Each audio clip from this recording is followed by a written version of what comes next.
Bienvenue! Aujourd'hui, je vais te raconter mon histoire avec la Ritaline. Ça a été vraiment un parcours que je tiens à partager aujourd'hui avec nombre d'entre vous parce que justement, ça va pouvoir faire écho, vous apporter aussi du soutien parce qu'on peut se sentir extrêmement seul quand on a un TDAH et surtout dans tout ce qui va être médicamenteux. Donc moi, c'est Lorraine, je suis naturopathe et aujourd'hui, j'ai ouvert cette chaîne en vous racontant mon histoire et pourquoi pas éviter les erreurs que j'ai pu faire. Pour mon histoire, il faut savoir que j'ai longtemps repoussé le diagnostic. Je savais qu'il y avait quelque chose qui n'allait pas en moi, quelque chose qui clochait. C'était comme si il y avait une partie de moi qui était inconnue, qui voulait être visible et je n'arrivais pas à savoir ce que c'était. J'avais ces manifestations, par exemple, au niveau des émotions, de la réaction émotionnelle que j'avais dans mon quotidien et je ne comprenais pas d'où ça venait. Et est-ce que ça venait de la colère? Est-ce que ça venait de la tristesse? En fait, c'était un peu mélangé. Et donc, en fait, j'étais perdue. À un moment, je pensais être bipolaire. Donc, je suis allée, j'ai pris rendez-vous quand j'étais adolescente et en fait, j'étais pas du tout bipolaire. Par contre, j'expliquais que j'avais beaucoup d'irritabilité, qu'à des moments, en fait, je tombais dans une fatigue extrême. En fait, c'est de la fatigue mentale parce que l'hémisphère droit du TDAH est beaucoup plus actif par rapport au gauche. Et en fait, le droit, c'est le siège des émotions. Donc, on a ce côté analytique, on fait beaucoup de connexions, on est beaucoup dans la tête, dans l'imagination, on retient les mots, on les ressent parce que le TDAH est lié à de l'hypersensibilité mais pas obligatoirement. En tout cas, pour ma part, j'ai eu ce diagnostic d'hypersensibilité. Et donc, en fait, j'ai eu cet accroissement d'émotions qui, en fait, n'était pas moi, j'ai envie de dire. Elles faisaient partie de moi, mais c'est comme si elles étaient beaucoup plus fortes que moi parce qu'en fait, je n'avais pas compris que j'avais une partie de moi qui était différente. Et je voulais faire comme tout le monde. Je vivais comme tout le monde, en fait. Alors que moi, mes émotions, elles étaient beaucoup plus décuplées. J'avais besoin de récupérer, je ne le faisais pas. Et en fait, ça a engendré beaucoup d'incompréhension, beaucoup de doutes, beaucoup aussi de renfermement. Et j'étais pas comprise autour de moi. C'est pas de la faute des autres et c'est ni de ma faute, c'est juste lié à la vie. Et je suis contente même si j'ai repoussé le diagnostic.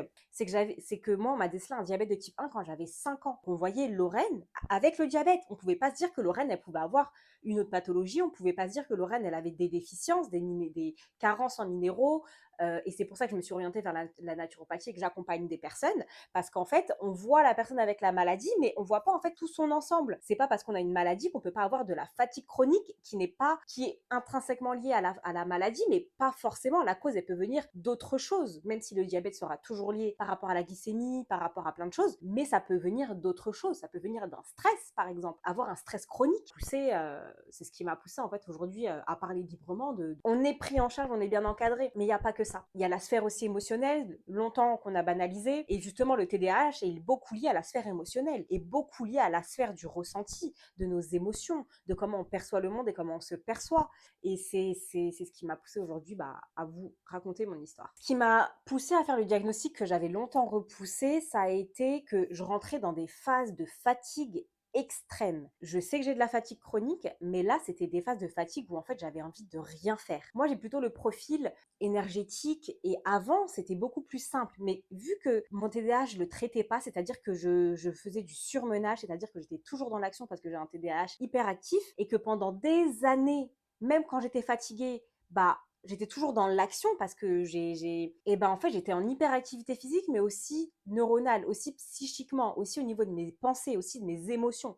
Donc, vous imaginez un peu tout ça en gros et vous le mettez là sans qu'il y ait une phase de repos, sans qu'il y ait de phase de méditation ou de je pose les choses, j'arrête de penser. C'était impossible. Et en avançant avec les années, j'avais cette phase qui arrivait à chaque fois où j'étais déphasée, où j'étais fatiguée, une fatigue extrême, mais haute. En fait, c'était beaucoup mental et ce mental, en fait, du coup, jouait sur le physique. Et là, au bout d'un moment, je me disais, non, j'arrive plus, en fait. Et donc, du coup, j'ai pris rendez-vous. Je me suis observée, j'ai regardé des vidéos sur le TDAH. Je me rendais compte qu'il y avait des choses que j'arrivais pas à contrôler qui pourtant semblaient anodines.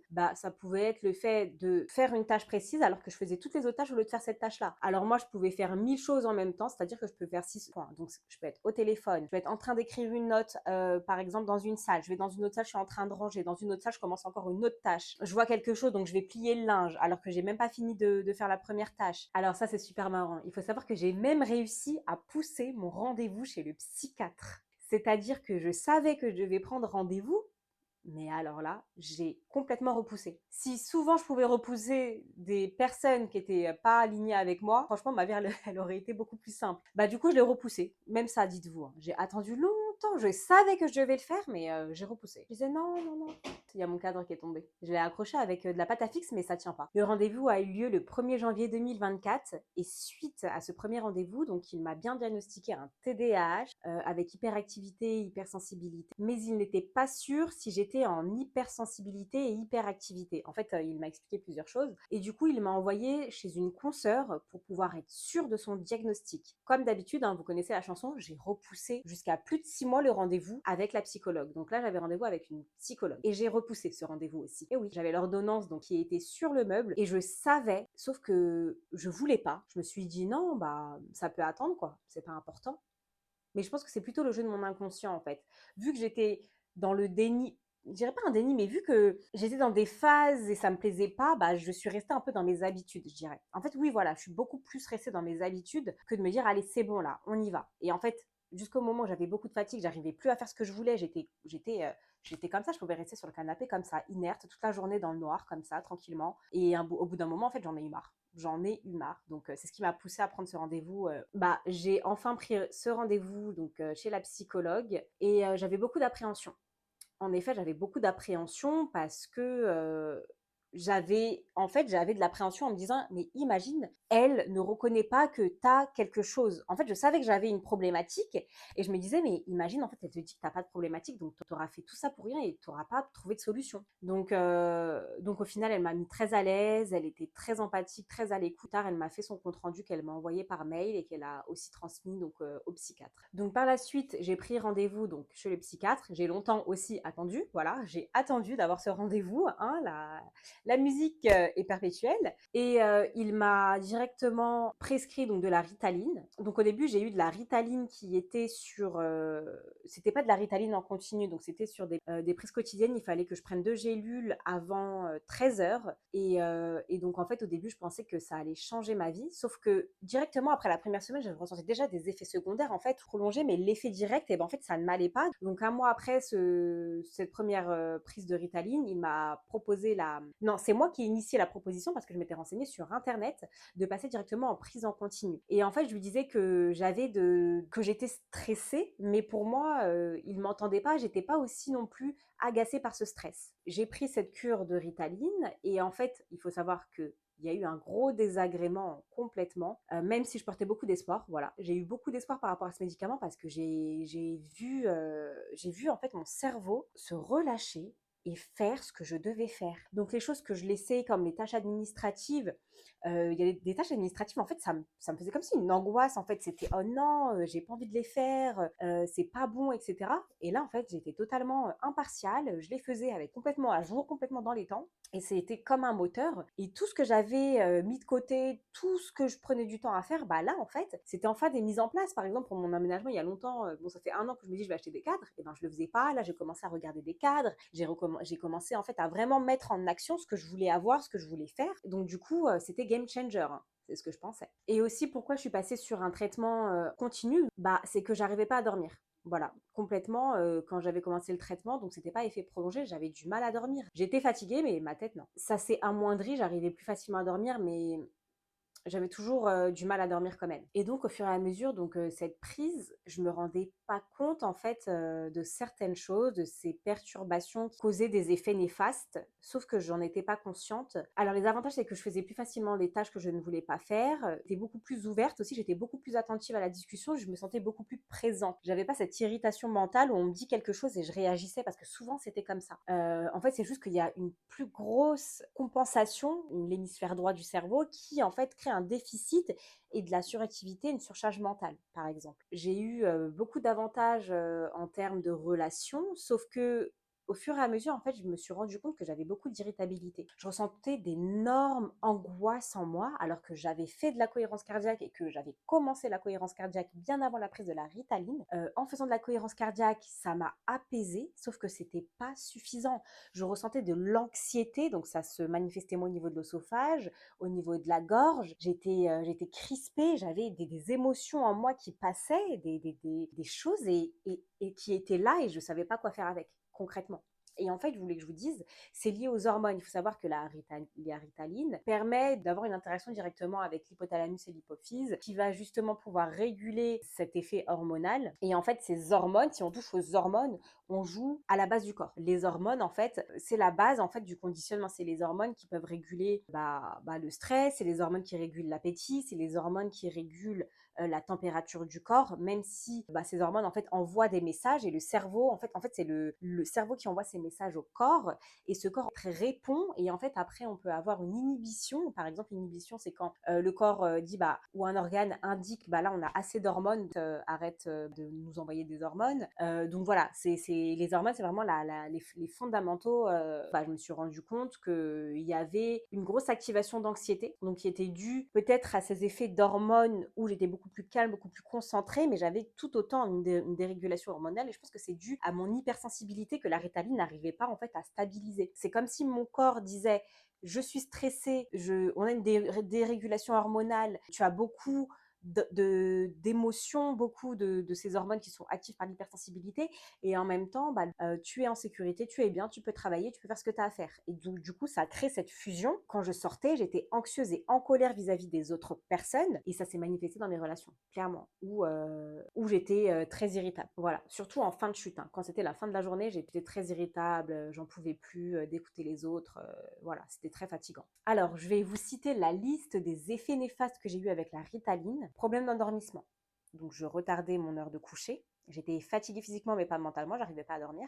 Je faisais de la diarrhée. Alors, c'était horrible. Pourquoi? Parce qu'en fait, j'allais pas une seule fois à la selle. C'est comme si, en fait, la fois où j'allais à la selle, on va dire sans ritaline, fois à la selle, et c'était fini. Là, c'est comme si, en fait, la ritaline découper mes phases pour aller à la selle et j'allais 3 fois par jour. Est-ce que vous vous rendez compte? 3 fois, mais c'était pas, c'est comme si ça sortait pas d'un coup, hein. Désolée des termes, mais voilà, j'ai eu cet effet secondaire donc de diarrhée et c'est pas comme si c'était en une seule fois et j'étais réglée toute la journée. Ça veut dire que j'étais là en train de travailler et hop, ça venait d'un coup. Donc c'était vraiment désagréable. Il y a aussi cet effet où j'avais super froid. En fait, quand je prenais de la ritaline, j'avais super froid. J'étais congelée alors qu'il faisait chaud. Ma température corporelle qui redescendait d'un coup et c'était dû à la prise de la ritaline parce que quand j'ai arrêté, j'avais plus ça. Voilà. Donc en plus on était en été donc il n'y a pas de quoi avoir froid sauf que là j'avais très froid. Donc il y a eu cette phase émotionnelle où j'ai eu un chamboulement émotionnel. Il y a aussi cette phase d'anxiété. Donc j'ai eu beaucoup plus de crises d'angoisse, beaucoup plus d'anxiété. Vraiment ce qui m'a fait arrêter la ritaline parce que j'arrivais plus à gérer. J'avais des bons côtés, mais je me suis dit si c'est pour entraver mes relations et le fait que je sois angoissée et que je ne sache plus gérer, c'est ça qui m'a fait arrêter la ritaline. Il y avait aussi quelque chose que je sentais, donc je sais pas si c'est parce que je suis liée à mon corps, je sentais en fait mes pupilles se dilater. Quand je regardais quelque chose, en fait je sentais que j'avais pas, c'était différent en fait. Je sais pas comment expliquer, mais j'avais cette sensation de pupilles dilatées. Il y a aussi ces phases de down après la prise de la ritaline. Au niveau de la dopamine, on a en fait déjà notre corps ne sécrète pas assez de dopamine quand on a un TDAH. Donc la dopamine, c'est ce qui fait qu'on va vers l'avant, c'est ce qui fait qu'on est joyeux. C'est vraiment voilà, je fais les choses avec confiance, j'ai de l'énergie pour. Et là en fait, j'avais cette phase et directement à phase de down, j'arrivais en fin de journée, hein, donc 16h 17h, j'étais à plat. Je n'arrivais plus à aller au sport et c'est ça aussi qui m'a fait arrêter la ritaline. En fait, j'avais tellement plus de jus parce que c'est comme si on avait pris cette petite dopamine et peut-être qu'on l'a concentrée, qu'on l'a aidée pour un temps d'heure, et après j'étais plus là, c'est-à-dire que j'arrivais plus à lire, j'arrivais plus à me concentrer, j'arrivais plus, alors qu'avant, même sans, c'était difficile juste de me concentrer, mais je pouvais. Là, j'arrivais même plus à aller au sport, j'avais même plus c'est même pas de l'envie, j'arrivais même plus à mettre mon corps pour dire on va au sport tellement mon cerveau était fatigué. En fait, c'était ça. J'étais fatiguée mentalement et quand on est fatigué mentalement, on n'arrive plus à faire suivre le corps. Et aussi une des conséquences, c'est que quand je n'allais pas au sport, du coup, j'avais pas ce moyen d'extérioriser en fait cette anxiété, cet effet de chamboulement hormonal et psychique dû à la prise de la ritaline. Donc en fait, ce qui s'est passé, c'est que ça m'a fait imploser. Donc j'implosais par petit bout et au bout d'un moment j'ai arrêté quoi parce que j'en pouvais plus, j'en avais marre. Donc la phase après post-ritaline, j'ai eu encore ces effets de down où j'étais dans le noir, où je n'avais envie de rien et je pense aussi que c'est dû au fait que j'ai donné quelque chose à mon corps qu'il ne voulait pas ou en tout cas qu'il n'arrivait pas à gérer et il a dû en fait remettre les choses à plat, où en fait il devait être dans quelque chose d'inerte. Quand je vous dis d'inerte, c'est plus ses envies. En fait, il ne savait plus s'il avait ses envies ou pas ses envies. En fait, il voulait rester, il voulait rester neutre, peut-être pour repartir de nouveau de zéro. Mais après l'arrêt de la prise de la Ritaline, j'ai directement senti le contre-coup. C'est ça aussi qui est déstabilisant. Bah, c'est quand on prend ce type de médicament, bah c'est sûr qu'il y a un contre-coup. Et c'est différent parce que je le dis toujours, on est différent. Une autre personne peut réagir totalement différemment et peut ne pas avoir ses effets secondaires. Je tiens à dire que mon témoignage aujourd'hui est propre à moi, c'est propre à ma personne, propre aussi à mon environnement, à mon vécu. Et une autre personne peut totalement ne pas avoir ces effets-là, c'est-à-dire qu'elle ne peut ne pas avoir des phases de diarrhée, des phases d'anxiété, des phases de down après la chute de la dopamine. Donc en fait, on n'a plus de dopamine complètement, on est à plat et en fait, on a besoin de reprendre ce stock avec la Ritaline. Et en fait, c'est un effet éphémère avec la dopamine. Du coup, c'est vraiment ma propre histoire. Voilà. Je sais qu'il y en a peut-être qui vont se reconnaître dans certains symptômes, mais qui sont peut-être moindres. Peut-être qu'il y en a, ils en ont pas du tout. Ça que les médicaments, en fait, ont une réaction différente à nous parce que premièrement, on a un ADN qui est totalement différent, qui est propre à nous. On a aussi, on vit dans un environnement différent, on a grandi dans un environnement différent, donc en fait, on a une réponse à notre environnement qui est totalement différent. Donc là, voilà, je vous donne ma vision de naturopathe, une perception des choses qui peut être totalement différente et le corps réagit à chaque personne différemment. Donc voilà, n'hésitez pas à vous abonner et me dire en commentaire, vous, comment ça s'est passé.